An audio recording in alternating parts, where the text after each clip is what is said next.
Hello friends, welcome to the channel. आज का topic है कोलेडोकोलिथियासिस, जो कि सर्जरी में जीआईटी की यूनिट में आता है, गॉल ब्लैडर चैप्टर में।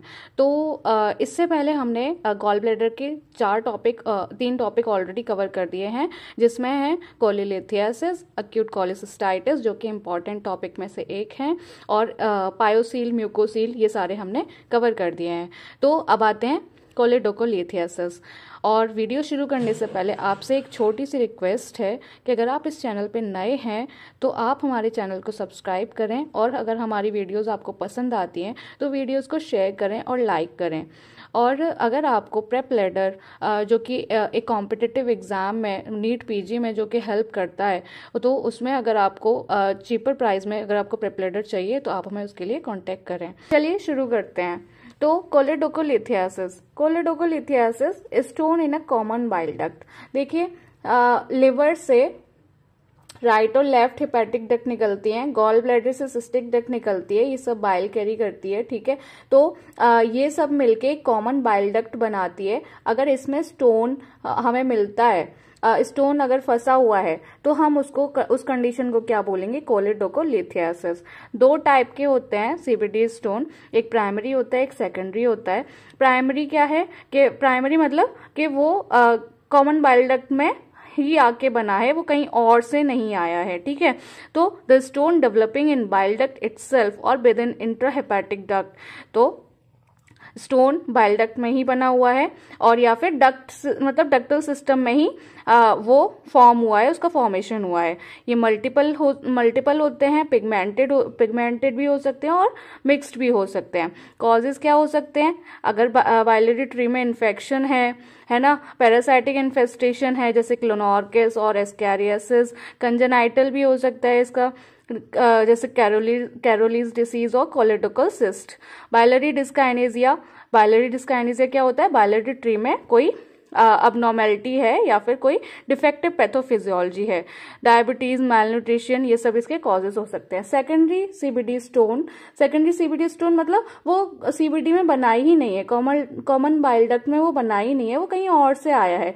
तो मेन क्या ही हो सकता है? गॉल ब्लैडर में भाई स्टोन्स बनते हैं, गॉल ब्लैडर से ही मतलब वो इधर उधर जा सकता है, ठीक है। Originate in the gall bladder and stay in CBD. वो गॉल ब्लैडर से खिसक के या किसी तरीके से वो सीबीडी में फंस गया है, मतलब यूजुअली सुप्राड्यूडेनल पोर्शन, वो ड्यूडेनम के जो ऊपर वाला पार्ट होता है वहां पे जाके फंस गया है।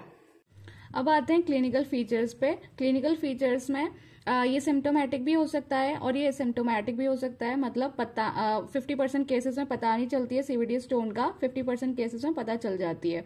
अब पता कैसे चलती है कि अगर पेशेंट को ये सब चीज में से कोई है तो हमें तो हम ऐसे इनकी डायग्नोसिस कराते कराते हमें सीबीडी स्टोन्स का भी पता चल जाएगी। क्लिनिकल फीचर्स क्या हैं? Biliary colic, cholangitis, obstructive jaundice, pancreatitis, और इसमें कुछ क्राइड्स भी देखने को मिलेंगे, ठीक है। तो बाइलरी कोलिक क्या होता है कि राइट अपर एब्डोमिनल पेन, और जो पेन होगा वो इंटरमिटेंट होगा, और नोजिया और वॉमिटिंग भी उसमें दिखेगा, ठीक है। अब कोलेंजाइटिस है, कोलेंजाइटिस इन्फ्लेमेशन होता है, और ऑब्स्ट्रक्टिव जॉन्डिस की भी कंडीशन दिख सकती है उसमें, एक्यूट पैंक्रेटाइटिस भी दिख सकता है। चारकोट स्ट्राइड क्या होता है? पेन, फीवर और जॉन्डिस। अगर ये हमें दिख रहा है जो कि इंटरमिटेंट पेन है, इंटरमिटेंट फीवर है, इंटरमिटेंट जॉन्डिस है, तो हम उसको बोलेंगे चारकोट स्ट्राइड। अब रेनॉल पेंटार्ड्स भी हमें इसमें दिख सकता है। Charcot stride plus shock plus altered mental status, pain, fever, jaundice, shock, altered mental status, ठीक है। ये अगर हमें 5 चीज दिख रही हैं तो ये है रेनॉल पेंटार्ड। इसमें हम इसको सैम से याद कर सकते हैं, चारकोट स्ट्राइड प्लस सैम्स, ठीक है। शॉक प्लस एएमएस मतलब ऑल्टर्ड मेंटल स्टेटस। तो ये चारकोट स्ट्राइड और रेनॉल पेंटार्ड इंपॉर्टेंट हैं, इनमें क्या क्या आता है, ठीक है। क्लिनिकल फीचर्स में क्या क्या हो गया? बाइलरी कोलिक हो गया, और ये चारकोट स्ट्राइड और रेनॉल्स पेंटार्ड, ये सब हो गए। अब आते हैं इन्वेस्टिगेशन पे। इन्वेस्टिगेशन ऑफ चॉइस है एमआरसीपी। MRCP magnetic resonance पैंक्रिएटोग्राफी।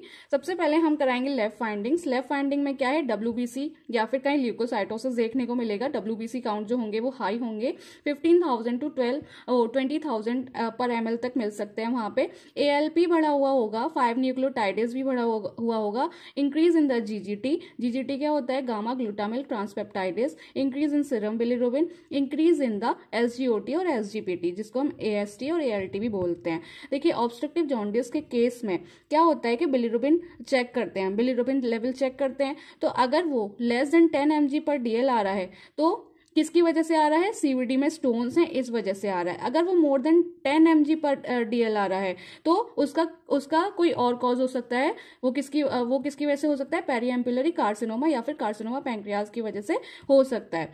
तो लेस देन 10 mg पर डीएल का क्या कॉज होगा, सीवीडी स्टोन। अब हम एक्सरे सिटी स्कैन ये सब कराएंगे। तो एक्सरे सिटी स्कैन में क्या होगा, रेडियो ओपेक स्टोन्स देखने को मिलेंगे। अल्ट्रासाउंड इतना फायदेमंद नहीं होता है, मतलब वैसे तो स्टोन्स डिटेक्ट कर सकते हैं लेकिन वहां पे ना वावल गैस होती है, ठीक है, एयर फील्ड होती है, तो उसकी वजह से वो मिमिक कर जाती है स्टोन्स को। अगर गैस होगी और वो स्टोन की तरह, मतलब गैस भी स्टोन की तरह ही लगेगी, तो फिर उसमें अल्ट्रासाउंड इतना फायदेमंद नहीं होता है, ठीक है। Patient with gall stone, jaundice, colic की पेन और डायलेटेड सीवीडी, ठीक है। किसी पेशेंट को स्टोन्स भी हैं, जॉन्डिस भी है, पेन भी है और उसकी जो सीबीडी है वो मोर देन 8 mm डायलेटेड भी है अल्ट्रासाउंड में, तो वो सीबीडी का केस हो सकता है, ठीक है। उसके लिए हम एमआरसीपी कराएंगे कंफर्म करने के लिए। तो इसमें क्या है, एमआरसीपी में एमआरसीपी इन्वेस्टिगेशन ऑफ चॉइस है, मैग्नेटिक रेजोनेंस पैंक्रिएटोग्राफी, ठीक है। तो इसमें क्या है कि हमें ना बायलियरी ट्रैक्ट की डिटेल्स देखते हैं, एनाटॉमिकल डिटेल्स देखते हैं कि वहां पे हमें सारी चीज सही दिख रही है कि नहीं। ये एमआरसीपी हमें बायलियरी ट्रैक्ट की डिटेल्स दिखाती है, ठीक है, पूरा एनाटॉमिकल चीजें बताती है। ये नॉन इन्वेजिव इन्वेस्टिगेशन है सीबीडी स्टोन के लिए। भाई हमें इसमें कहीं भी इंसीजन कुछ नहीं करना पड़ रहा है। अब हम आते हैं ईआरसीपी पे। ईआरसीपी गोल्ड स्टैंडर्ड टेक्निक है। गोल्ड स्टैंडर्ड सीबीडी स्टोन के लिए ये गोल्ड स्टैंडर्ड टेक्निक है। ये थेराप्यूटिक भी है, ये डायग्नोस्टिक यूजेस के लिए भी आती है। थेराप्यूटिक मतलब इससे हम ट्रीट भी कर सकते हैं, डायग्नोस्टिक मतलब हम इसे पता भी कर सकते हैं। अब इन्वेजिव प्रोसीजर है ये, भाई इसमें हमें कट भी लगाना पड़ेगा और इसमें हमें कैमरा पास भी करना पड़ेगा, एंडोस्कोप पास करना पड़ता है ड्यूडेनम में, स्टमक के थ्रू, है ना, और इसमें हम कैनुलेट करते हैं एम्पुला ऑफ वेटर को। तो इसमें ये इन्वेजिव प्रोसीजर है। हम इसमें इंसीजन मतलब कट भी लगा रहे हैं, सब कुछ कर रहे हैं, तो ये इसलिए हम इसको इन्वेजिव प्रोसीजर बोलेंगे। और इसमें एंडोस्कोप पास किया जाता है, मतलब एंडोस्कोप मतलब एक कैमरा पास किया जाता है, ठीक है। देखिए ट्रीटमेंट में हम देखते हैं प्री ऑपरेटिव प्रिपरेशन सबसे पहले हम देखेंगे, फिर हम उसकी सर्जरी पे जाएंगे, ठीक है। तो सर्जरी से पहले क्या क्या चीजें देखनी होती है, उसे एडुकेट हाइड्रेशन प्रोवाइड करना है, मतलब सर्जरी से 2-3 दिन पहले हमें उसके फ्लूइड इलेक्ट्रोलाइट बैलेंस करने हैं, ठीक है। वॉमिटिंग के केसेस में ये हमें हाइड्रेशन देखना ही देखना है, उसका यूरिन आउटपुट देखना है और प्रोथ्रोम्बिन टाइम को करेक्ट करने के लिए हमें विटामिन के देना है 10 mg सबक्यूटेनियसली और IV, ठीक है, 3 दिन तक। अगर ये तब भी करेक्ट नहीं होता तो हम फ्रेश फ्रोजन प्लाज्मा चढ़ाते हैं, ठीक है। अब इसमें ब्रॉड स्पेक्ट्रम एंटीबायोटिक भी देंगे सर्जरी से पहले भी, सर्जरी के टाइम पे भी और सर्जरी के बाद भी एंटीबायोटिक चलती रहनी है, ठीक है। और ब्लड ट्रांसफ्यूजन, अगर एनीमिया है तो हम उसका ब्लड ट्रांसफ्यूजन भी करेंगे, ठीक है। अब ये कुछ चीजें हैं, कुछ सिनेरियोज हैं, तो हम इसमें देखेंगे। देखिए अगर सीबीडी मतलब कॉमन बाइल डक्ट स्टोन या फिर गॉल ब्लैडर स्टोन्स हमें सर्जरी से पहले दिख जाते हैं, मतलब सर्जरी के पहले ही हमें पता चल जाती है कि हाँ भाई गॉल ब्लैडर में स्टोन्स हैं और कॉमन बाइल डक्ट में भी स्टोन्स हैं, तो हम क्या करेंगे। और सर्जरी के टाइम पे हमें पता चलती है कि सीबीडी में स्टोन है तो हम क्या करेंगे। और अगर सर्जरी के बाद पता चलती है कि सीबीडी में स्टोन है तो हम क्या करेंगे, ठीक है। तो सर्जरी से पहले अगर हमें सीबीडी और गॉल ब्लैडर स्टोन्स पता चल गए हैं तो हम क्या करेंगे, प्री ऑपरेटिव ईआरसीपी कराएंगे, स्फिंक्टरोटॉमी कराएंगे और extraction of stones by laparoscopic कॉलिसिस्टेक्टमी।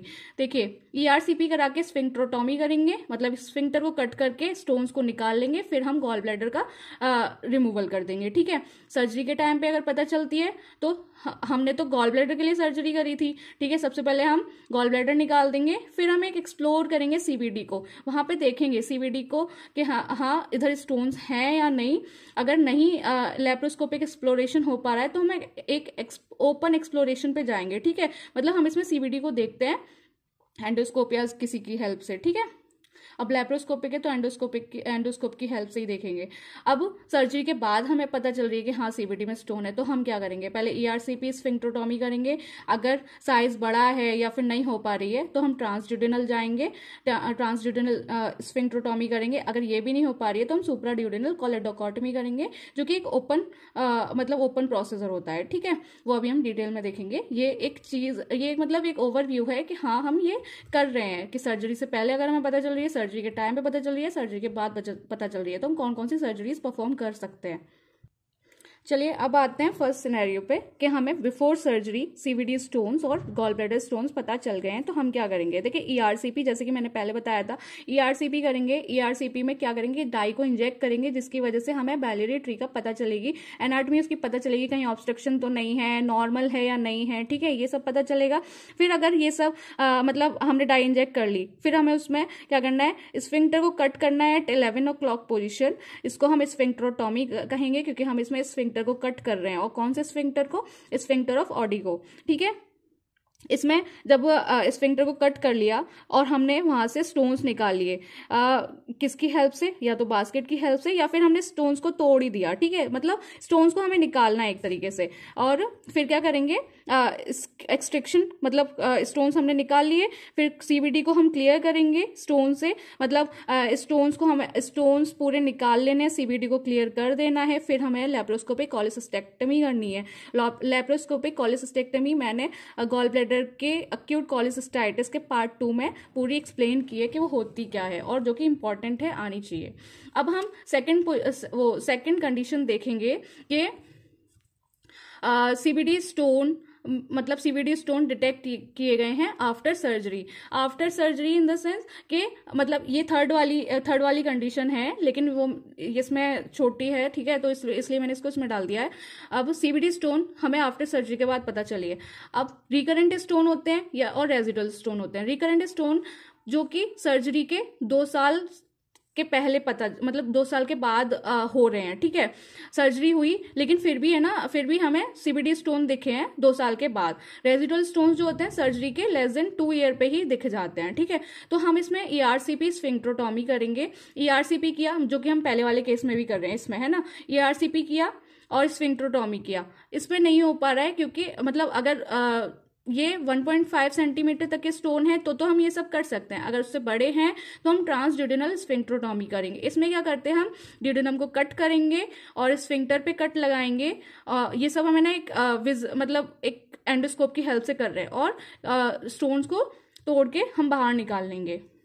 ये एक ऐसा सर्जिकल प्रोसीजर है जिसमें क्या करते हैं कि ड्यूडेनम और सीबीडी को हम उसको कट करते हुए वहां से स्टोन निकालते हैं, ठीक है। अगर ये भी नहीं हो पा रहा है तो हम सुप्राड्यूडेनल कोलेडोकोटमी करेंगे, जो कि एक ओपन प्रोसीजर है, और वो अभी हम आगे पढ़ेंगे कि होता क्या है। अब हम आते हैं जो हमारी सेकंड कंडीशन थी, ठीक है, कि सीबीडी स्टोन ड्यूरिंग सर्जरी। भाई हम गॉल स्टोन के लिए सर्जरी करने गए, लेकिन वहां पे हमें पता चल रही है या फिर हमें लग रहा है कि भाई ये सीबीडी वाला केस भी हो सकता है, ठीक है, सीबीडी स्टोन वाला केस, कॉमन बाइल डक्ट में स्टोन फंसा हो सकता है। तो ये हमें ऐसी कंडीशन मिली, तो हमने कोलिसिस्टेक्टमी कर दी है। उसके बाद फिर हम कॉमन बाइल डक्ट को हम एक्सप्लोर करेंगे। एक्सप्लोर मतलब देखेंगे, जाएंगे उधर, या तो लैप्रोस्कोपिकली जाएंगे, अगर नहीं हो पा रही है लैप्रोस्कोपिकली तो हम ऑन टेबल करेंगे, मतलब ओपन करेंगे, ठीक है, ओपन एक्सप्लोरेशन करेंगे, जिसको हम ऑन टेबल कोलेंजियोग्राफी भी बोल सकते हैं, ठीक है। इसमें क्या करेंगे, कैनुला को इंसर्ट करेंगे सिस्टिक डक्ट में और एक डाई इंजेक्ट करेंगे। डाई जो है वो ड्यूडेनम तक जाएगी। अगर वहां पे फिर हम उसमें 2 कंडीशन देखेंगे। अब ड्यूडेनम तक जा रही है तो हम इस वाले प्रोसेस को बोलते हैं वो ऑन टेबल कोलेंजियोग्राफी, या फिर हम ओपन एक्सप्लोरेशन भी बोल सकते हैं, ठीक है। अब हम इसमें 2 चीजें हो सकती हैं इसमें, एक तो फिलिंग डिफेक्ट हो सकता है, एक विदाउट फिलिंग डिफेक्ट हो सकता है। मतलब क्या है, जो डाई है ना, डाई पूरे उसमें पूरे बाइलरी ट्रैक्ट में जाके फिल हो गई है, तो इसमें क्या है, कोई भी फिलिंग डिफेक्ट नहीं है, ठीक है, कहीं पे भी उसने जगह नहीं छोड़ी, कहीं जाके अटकी नहीं है वो, तो उसको हम बोलेंगे नॉर्मल ओटीसी या फिर नॉर्मल मतलब ये ओटीसी मतलब ओपन ऑन टेबल कोलेंजियोग्राफी या फिर लेप्रोस्कोपिकली अगर हम देख रहे हैं तो वो भी नॉर्मल आएगी।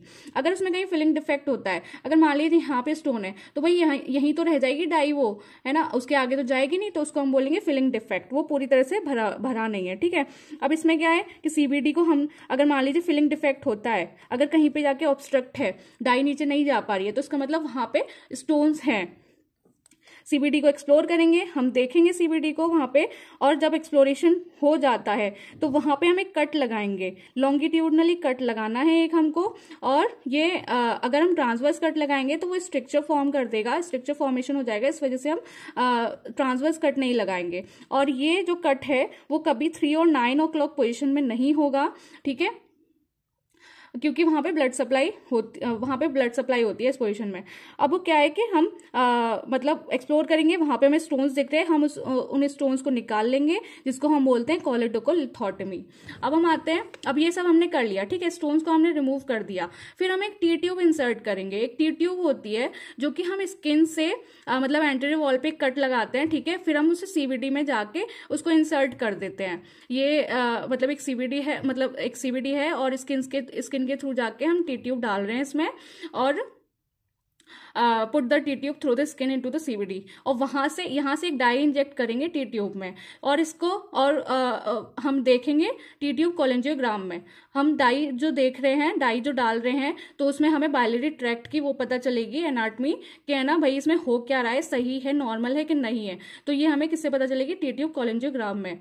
तो इसमें क्या है कि इसमें हमें पता चलेगी स्टोन्स हैं या नहीं है। अगर स्टोन्स नहीं है तो हम टी ट्यूब को निकाल लेंगे, अगर स्टोन्स हैं तो हम उसे 3 से 4 हफ्ते तक उसे पड़ा रहने देंगे टी ट्यूब को। फिर क्या करेंगे कि हम एक स्कोप लेंगे, कोलेडोकोस्कोप की हेल्प से हम उन स्टोन्स को रिमूव कर देंगे थ्रू दी ट्रैक। मतलब अब ये है, ये टी ट्यूब पड़ी हुई है, इसमें कोलेडोकोस्कोप डालेंगे और उसकी हेल्प से हम उसे मतलब सारे स्टोन्स को हटा देंगे। तो ये है कि अगर हमें सर्जरी के टाइम पे अगर स्टोन्स मिलते हैं तो हमें ये सारे प्रोसीजर फॉलो करने हैं। अब वो तो सिनेरियोज बता दिए, वैसे उसमें सारी चीज बताई रखी है। अब ये है कि थोड़ा बहुत अगर जानना है तो हम इसे अलग से पढ़ लेते हैं। एंडोस्कोपिक रिमूवल, जो हम ईआरसीपी कर रहे थे, तो वो क्या है? Endoscopic retrograde cholangiopancreaticogram. ठीक है, तो इसमें क्या है कि ये डक्टल स्टोन्स को रिमूव करने में, मतलब उनको देखने में, रिमूव करने में हेल्प करता है। उसको हम बोलेंगे कोलेडोकोटोमी। ठीक है, कोलेडोकोटोमी बोल रहे हैं, कोलेडोकोटोमी बोल रहे हैं। इसमें क्या है कि हम 11 o'clock पे कट लगा के स्फिंक्टरोटोमी करेंगे, जैसे कि हमने पहले ही पढ़ा। स्टोन एक्सट्रैक्शन करेंगे और सीबीडी से स्टोन्स को क्लियर कर देंगे। लेप्रोस्कोपिक कोलेडोकोटमी, ये क्या होती है? इसमें हम है ना सीबीडी को, मतलब कॉमन बाइल डक्ट को पूरा एक्सप्लोर करेंगे लेप्रोस्कोपिकली, है ना, सिस्टिक डक्ट के थ्रू, और CBD allows the stone to be retrieved in the same setting, मतलब उससे फिर हम निकाल देंगे। अब ओपन कोलेडोकोटमी या फिर सुप्राड्यूडेनल कोलेडोकोलिथोटमी, ये क्या होती है? ओपन मतलब लेप्रोटोमी कर रहे हैं हम इसमें, open common bile duct exploration कर रहे हैं हम इसमें, मतलब हम इसमें किसी एंडोस्कोप की हेल्प से नहीं कर रहे हैं। ठीक है, तो क्या होता है? Some patient can come after the laparoscopic cholecystectomy with failed ERCP in basketing. ठीक है, मतलब क्या है कि उसकी गॉल ब्लैडर की सर्जरी भी हुई है, ठीक है, और ईआरसीपी और बास्केटिंग, मतलब ये सब हमने वो पहला वाला प्रोसीजर सब कर लिया है। तो उन पेशेंट को कैसे ट्रीट किया जाएगा? Open method supraduodenal CBD. ठीक है, मतलब उनको इस वाली प्रोसीजर से इसको ट्रीट किया जाएगा। इसमें क्या करते हैं कि हम एब्डोमेन को ओपन करेंगे, मतलब लेप्रोटमी करेंगे, सीबीडी को देखेंगे, सीबीडी को आइडेंटिफाई करेंगे, फिर वहां सुप्राड्यूडेनल सीबीडी, जो ड्यूडेनम के ऊपर वाली जो सीबीडी है, मतलब कॉमन बाइल डक्ट है, ठीक है, वहां पे जो भी होगी हम उसको वहां तक पहुंचेंगे। ठीक है, वहां जो हमें डक्ट मिलेगी हम वहां तक पहुंचेंगे, वहां अगर स्टोन्स हैं तो हम रिमूव करेंगे, और operating choledochoscope is passed into the CBD. Choledochoscope हम वहां से ले जाएंगे, ठीक है, और उसकी ब्रांचेस तक ले जाएंगे। अगर वहां पे स्टोन्स हैं तो स्टोन्स को रिमूव कर देंगे, नहीं है तो सीबीडी को क्लोज कर देंगे after inserting the T tube, जैसे कि हमने पहले बताया। तो ये होता है ओपन कोलेडोकोटमी। जब कुछ प्रोसीजर काम नहीं आ रहे हैं तो हम लास्ट में यही करेंगे। फिर उसके बाद जैसे कि बताया कि टी ट्यूब को हमें कुछ हफ्ते बाद निकालना है, क्योंकि हम उसे अंडर विजन रखेंगे। फिर हम उसे टी ट्यूब कोलोनोग्राफी में देखेंगे कि हाँ सारी चीज़ें सही हैं या नहीं। अगर डाई जो है ड्यूडेनम में फ्रीली जा रही है विदाउट फिलिंग डिफेक्ट, ठीक है, तो हाँ मतलब उसमें कोई स्टोन्स नहीं है, कोई ऑब्स्ट्रक्शन नहीं है, फिर हम टी ट्यूब को जेंटल ट्रैक्शन से निकाल देंगे। तो यहाँ पे ये कॉलिडोकोलिथियासिस जो है स्टोन इन द सीवीडी, ये खत्म होता है टॉपिक, और ये यूनिवर्सिटी एग्जाम के पर्पज से बहुत इंपॉर्टेंट टॉपिक है। और इन नोट्स को बनाने में सिंप्लीफाई तरीके में इसे प्रेजेंट करने में बहुत टाइम लगता है, बहुत मेहनत लगती है। तो अगर आपको सच में अगर ये हेल्पफुल लगते हैं तो आप मतलब इसको आगे बढ़ाने में, शेयर करने में और दूसरों के लिए हेल्पफुल हों तो आप उनको वो करने में मतलब आगे बढ़ाने में इसको हेल्प करें ताकि दूसरों के लिए हेल्पफुल हो। चलिए तो आज के लिए इतना ही। अब आएंगे हम नेक्स्ट टॉपिक के साथ। चलिए, thank you so much, thank you.